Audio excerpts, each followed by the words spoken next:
de ciencia aplicada versus ciencia pura. En los últimos días he visto mucho que se usa mucho la palabra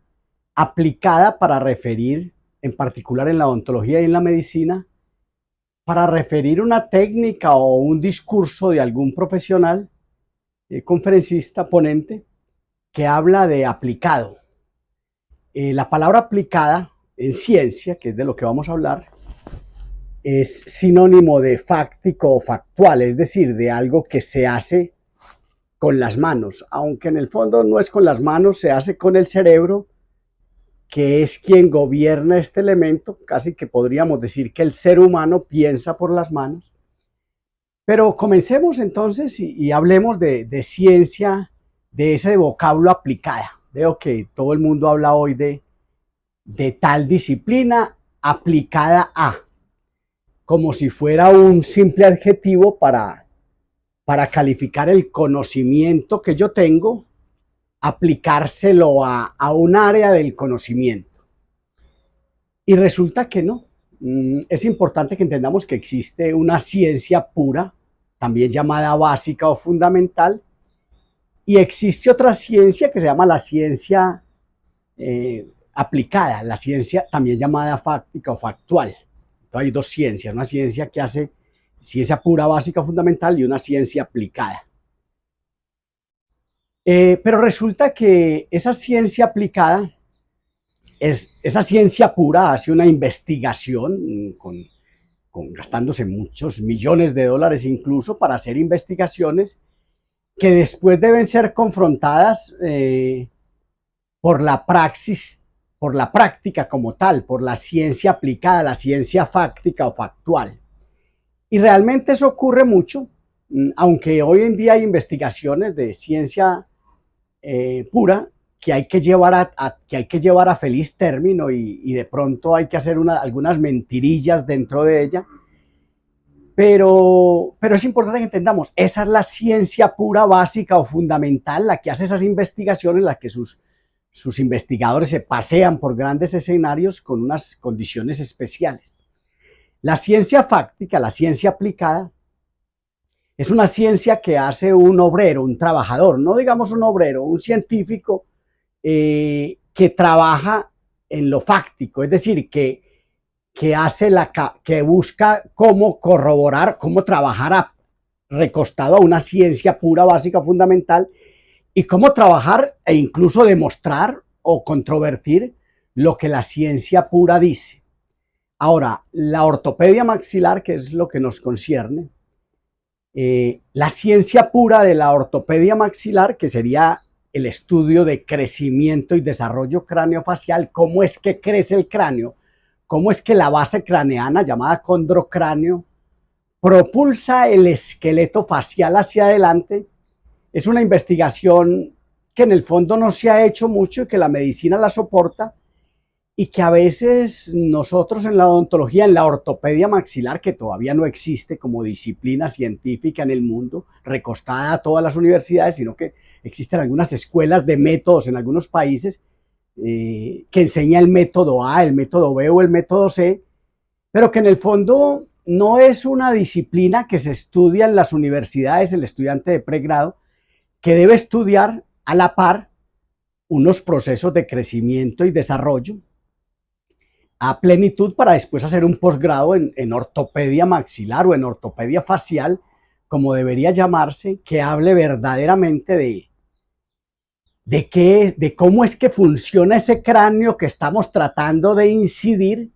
apenas dos huesitos, el hueso maxilar y la mandíbula,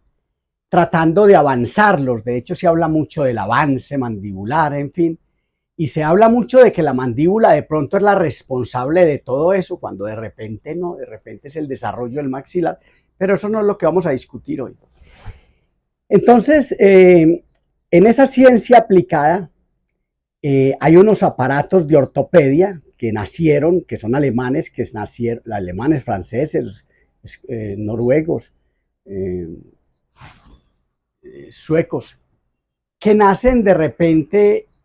a comienzos del siglo pasado en Europa y que son aparatos bimaxilares. Yo los llamo férulas bimaxilares impositivas que aquietan la mandíbula contra la maxila buscando ese cacareado avance mandibular. Cuando realmente la ciencia aplicada, la ciencia fáctica, el hacer del método, que tampoco es que se estudie mucho y que lo hace un protésico dental con formación como protésico, no con formación como ortotécnico, que debería hacerlo un ortotécnico, un clínico con amplio conocimiento de clínica, de cómo es que se da el desarrollo. Ese podría construir o decidir qué método utilizar para corregir, y pertenece ese aparato a la ciencia aplicada, pero no nos distraigamos y vámonos adelante con... Entonces, existe una ciencia pura que hace investigación que en el fondo no se ha hecho y que la medicina la soporta y dice cómo es que crece el esqueleto facial, otrora llamado viscerocráneo, o que incluso todavía llamamos viscerocráneo o esplagnocráneo,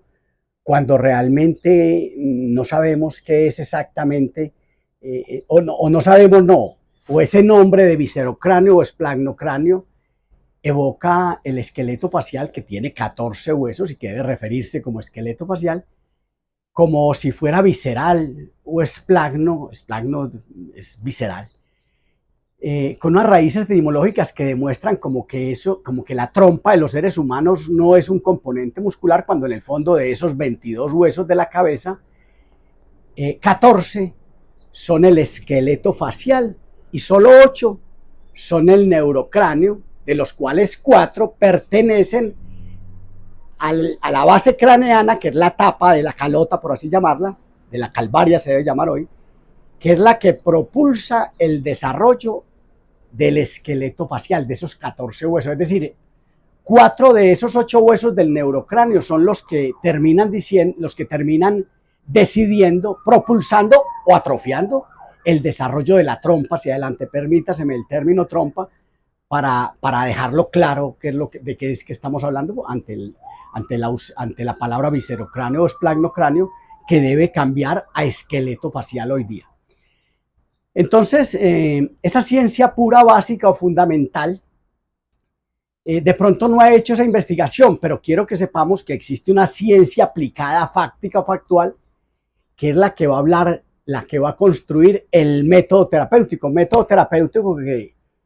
al que no le hemos dado la importancia que requiere, y que incluso voy a hacer una analogía para que comprendamos ese aparato, ese banal aparato que construye un protésico dental, es a la ortopedia maxilar lo que los brackets son a la ortodoncia correctiva, son el método. Met O2, met camino O2, meta O2 camino, es decir, el método es el camino para llegar a la meta.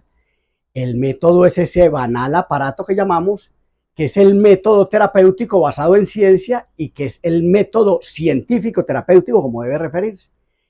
Y que es un aparato que es un juego, un circuito cerrado de vectores y derivadas,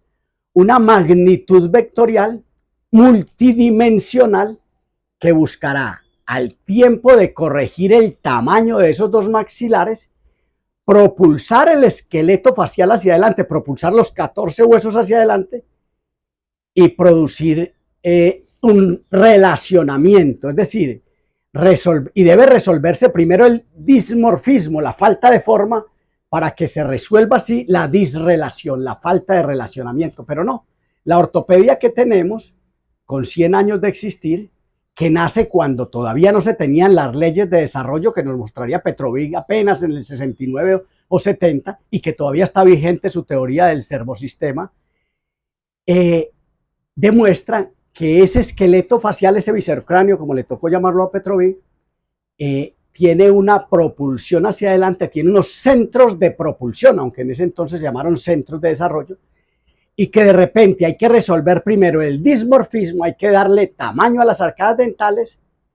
para que puedan estas, ahora sí, con tamaño, correlacionarse en equilibrio, habitar en equilibrio, es decir, corregir eso que es lo único que tratamos de corregir hoy día, que es el relacionamiento, el interrelacionamiento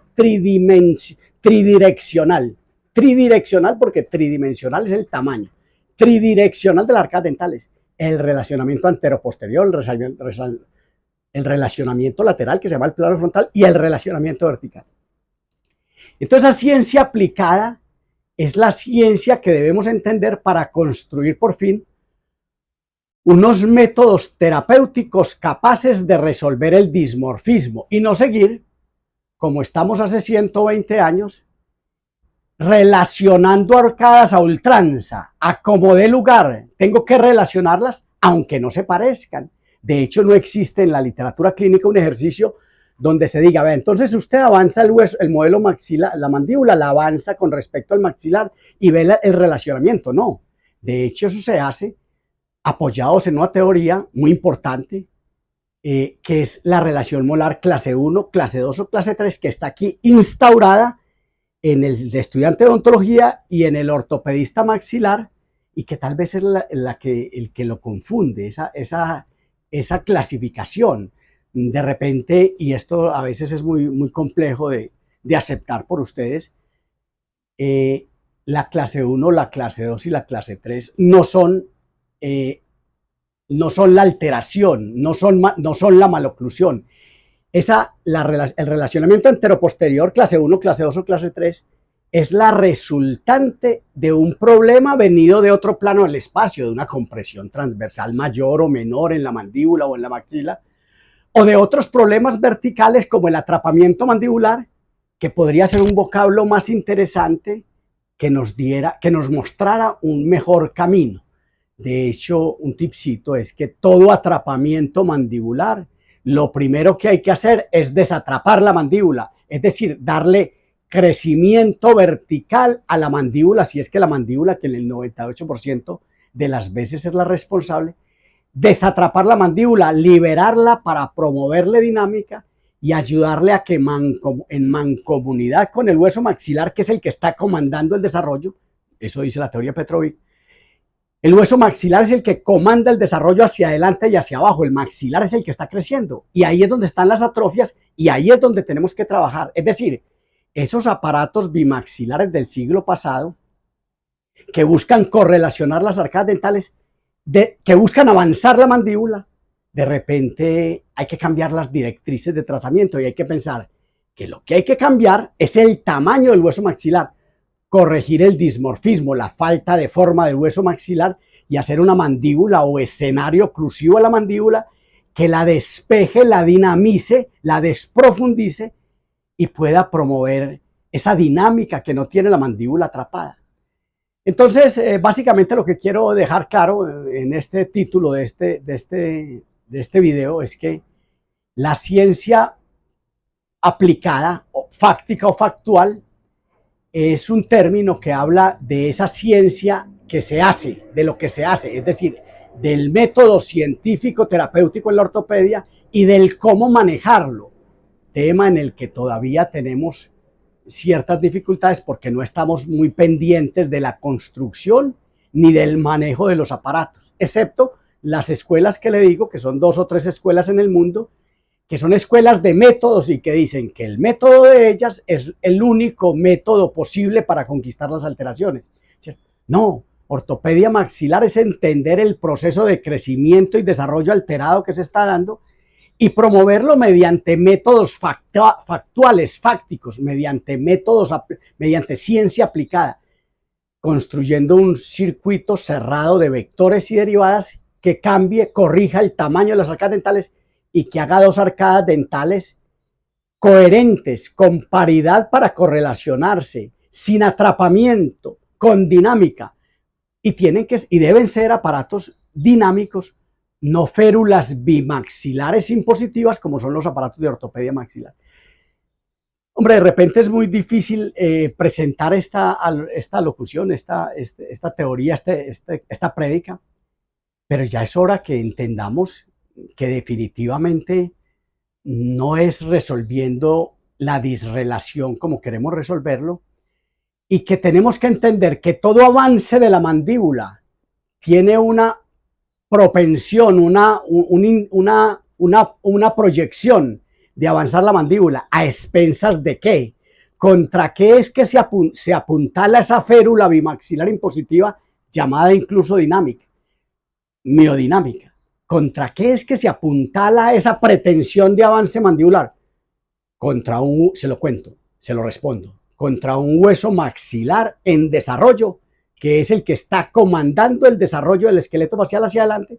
y que en esa medida, en la medida en que usted pretenda avanzar mediante un cambio de postura terapéutico, una mordida constructiva, una mordida de trabajo, que usted pretenda, todo el avance que usted haga tiene una reciprocidad, una reacción recíproca, valga la redundancia,